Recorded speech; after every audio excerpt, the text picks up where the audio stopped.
kalau kata orang Lampungnya begini, kepacakane nyenekam tenggalan. Bagaimana caranya kalau kita sendiri supaya kita mencintai bahasa kita sendiri? Yang pasti sekarang adalah bagaimana supaya kita cinta itu kita mengungkap memunculkan rasa ingin tahu. Ketika kita ingin tahu, kita akan belajar. Ketika kita akan belajar, kita akan mencoba. Ketika kita akan mencoba, kita akan bisa. Kemudian kita bisa mengembangkan. Nah, ketika kita ingin mengembangkan, di situlah muncul rasa cinta.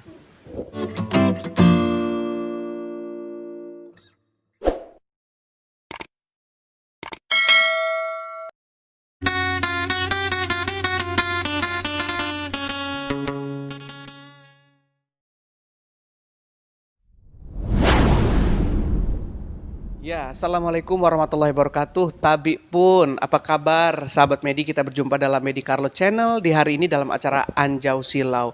Nah, sahabat Medi, hari ini saya bersama dengan salah seorang guru muda, guru bahasa Lampung yang memang beliau juga aktif di adat budaya yang ada di Provinsi Lampung, khususnya yang terkait dengan Lampung begitu. Beliau adalah Reviliana SPD. Saat ini beliau mengajar di SMA YP Unila Bandar Lampung. Assalamualaikum Kak Revi. Waalaikumsalam Bang Medi. Ya, apa kabar? Alhamdulillah kabar Alhamdulillah putih. sehat ya, baik.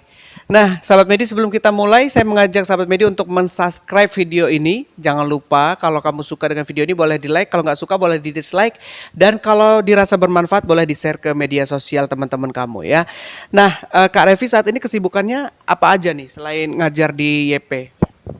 Selain mengajar, saya juga ada beberapa kesibukan lagi merencanakan sebuah dokumentasi sastra.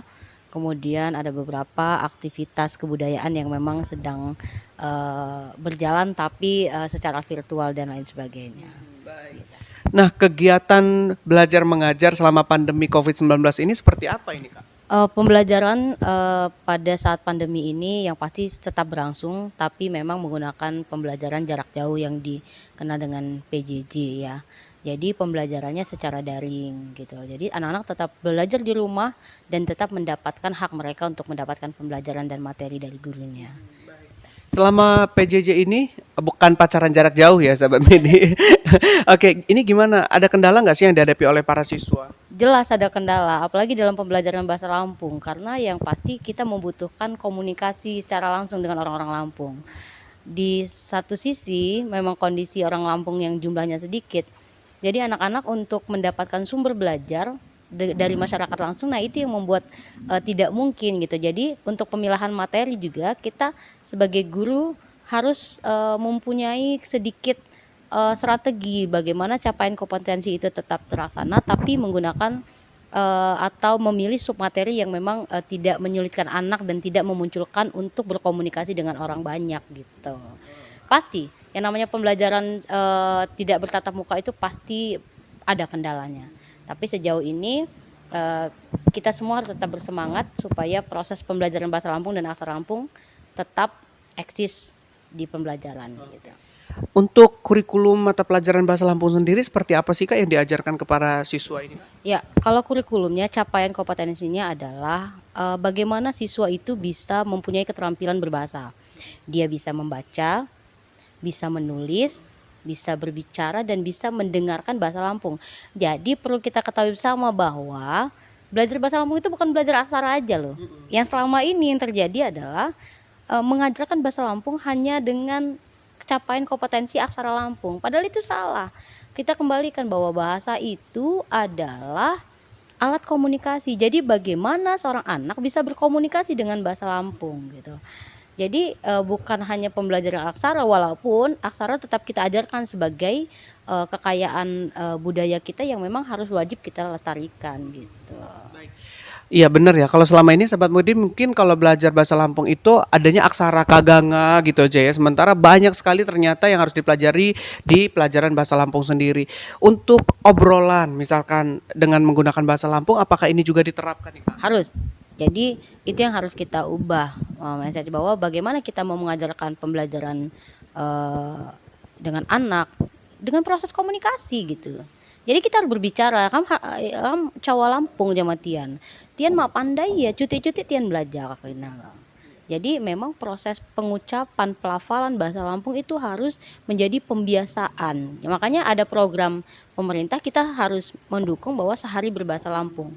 Itu bentuk strategi bagaimana kita mengajarkan bahasa Lampung melalui pembiasaan gitu. Nah, kemudian apakah ini juga berjalan yang sehari belajar kita Cawa Lampung gitu?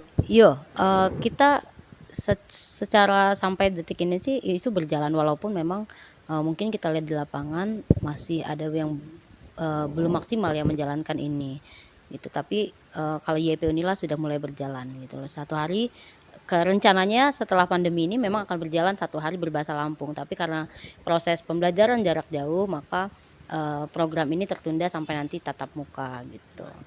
Sebenarnya kalau kita ngomong Lampung, ini sangat menarik ya Kak. Bahkan orang yang maafnya ngomong yang asli dari luar seperti orang Jawa dan sebagainya, mereka penasaran ingin belajar bahasa Lampung. Nah, kalau kata orang Lampungnya begini, kepacakane nyenkam tenggalan. Bagaimana caranya kalau kita sendiri supaya kita mencintai bahasa kita sendiri? Yang pasti sekarang adalah bagaimana supaya kita cinta. Supaya kita cinta itu kita mengungkap memunculkan rasa ingin tahu. Ketika kita ingin tahu, kita akan belajar. Ketika kita akan belajar, kita akan mencoba. Ketika kita akan mencoba, kita akan bisa. Kemudian kita bisa mengembangkan. Nah, ketika kita ingin mengembangkan, di situlah muncul rasa cinta.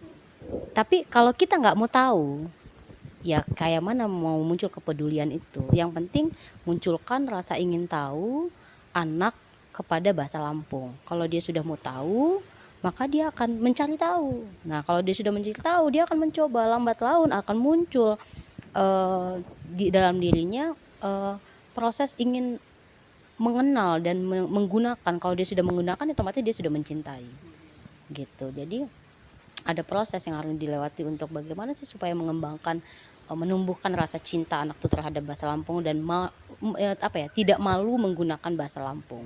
Ingin tahu dulu, cari tahu dong Lampung itu apa, jangan malu. Untuk cari tahu itu kita nggak boleh malu dulu gitu. Cari tahu sedalam-dalam tentang Lampung, nanti akan muncul sendiri itu gitu. Dan kalau kita cari tahu, kita jangan malu. Tapi kita kalau ada orang yang ngomong Lampung salah, kita pun jangan langsung Itu merupakan sikap bahasa. Ini yang perlu kita tegaskan buat semua penonton channel YouTube Medicarlo, sahabat Medicarlo, bahwa ketika ada orang ingin berbicara bahasa Lampung kemudian dia salah pengucapan dan masih terbawa oleh logatnya, maka kita sebagai orang Lampung harus memiliki sikap legowo. Syukur-syukur dia mau belajar. Kita sebagai orang Lampung membantu, bukan malah kita menganggap kita menjadi korban dia. Korban untuk sudahlah tidak usah berbicara bahasa Lampung, saya bisa kok bahasa Jawa. Nah, karena apa? Bahasa Lampung itu jati diri kita. Nah, harusnya mereka yang belajar bahasa Lampung dengan kita gitu loh. Karena bagaimana Lampung mau bertahan kalau tidak punya jati diri? Ibarat kata begini, kalau tidak ada bahasa Indonesia, apakah ini akan dikatakan Indonesia? Tidak. Maka kalau tidak ada bahasa Lampung, apakah ini akan dikatakan Lampung? Nah, ini menjadi sebuah jati diri. Jati diri itu tidak boleh hilang, maka harus digunakan. Jadi siapa yang menggunakan orang Lampung, bukan hanya suku Lampung. Siapa yang disebut orang Lampung? Orang yang berdomisili 5 tahun minimal di Provinsi Lampung itu sudah disebut orang Lampung. Dan itu punya kewajiban untuk mengembangkan bahasa Lampung. Bagaimana cara mengembangkan? Ya menggunakan dulu gitu.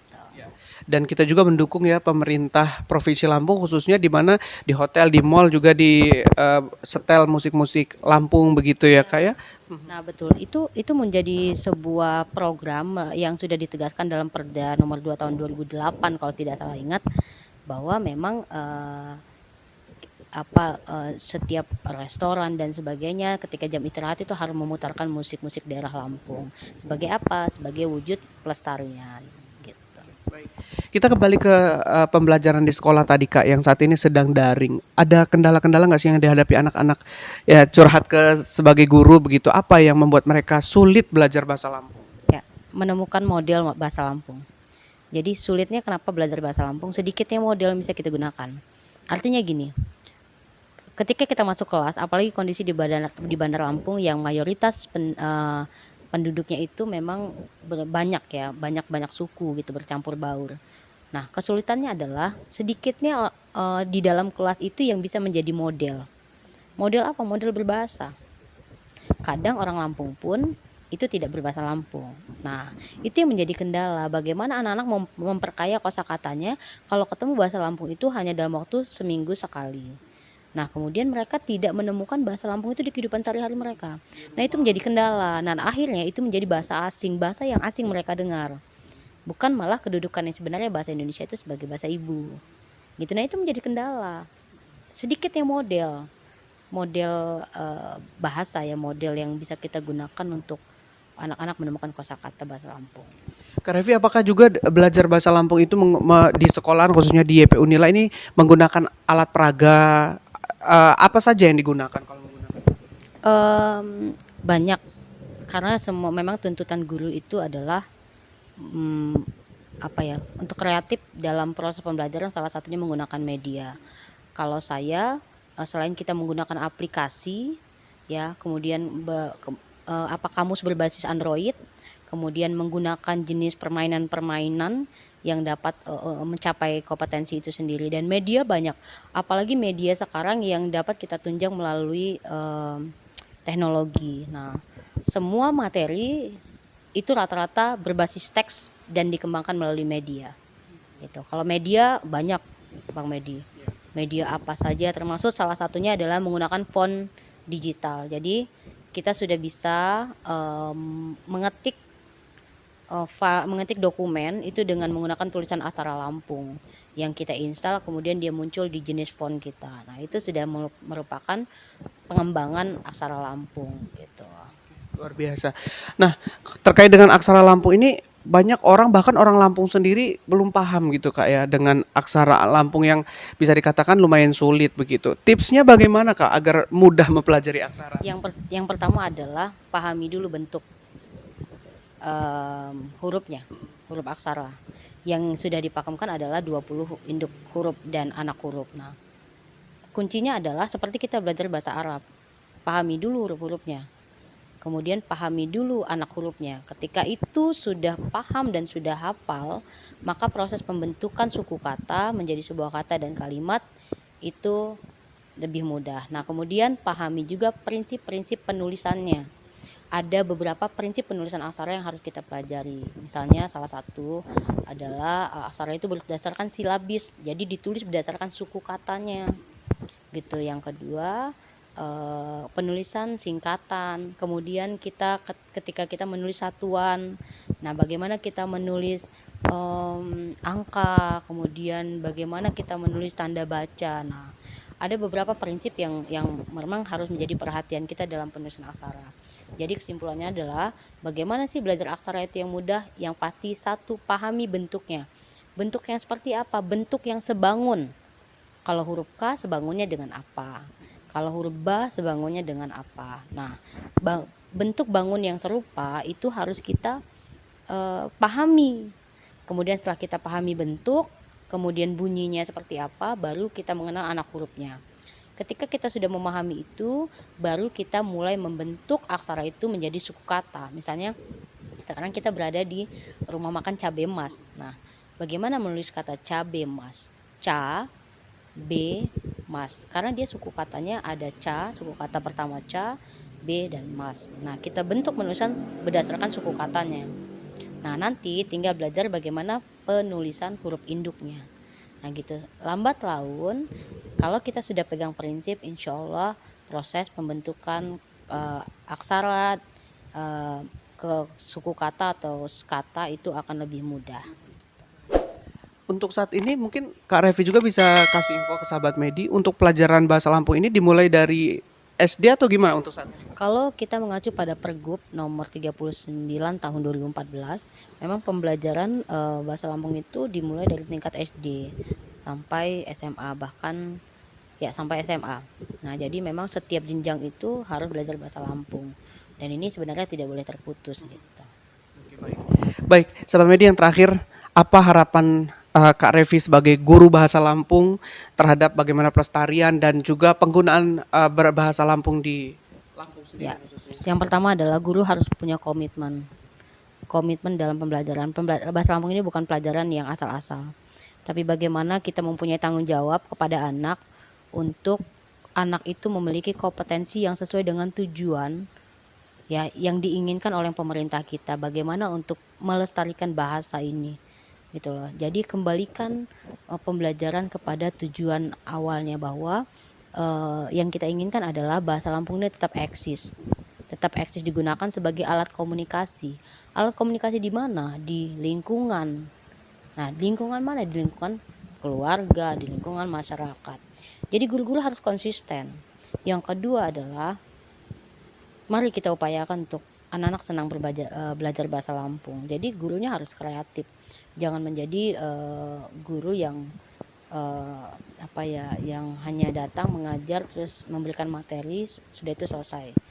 Maka capaian kompetensinya tidak akan tercapai. Jadi itu yang harus kita tegaskan. Kita berkomitmen. Guru bahasa Lampung harus punya komitmen untuk bagaimana capaian anak-anak tuh bisa mencapai keterampilan berbahasa Lampung.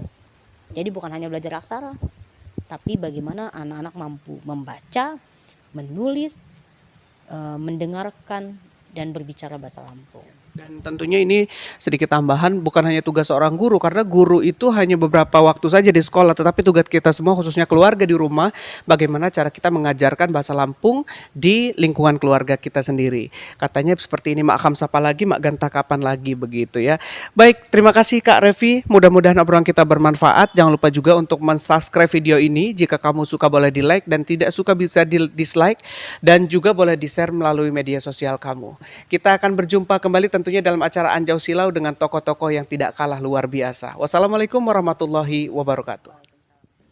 Oke, sahabat Medi Carlo, jangan lupa setelah menonton channel YouTube Medi Carlo, jangan lupa subscribe, like, and comment channelnya. Ya, sampai jumpa dan salam kebudayaan.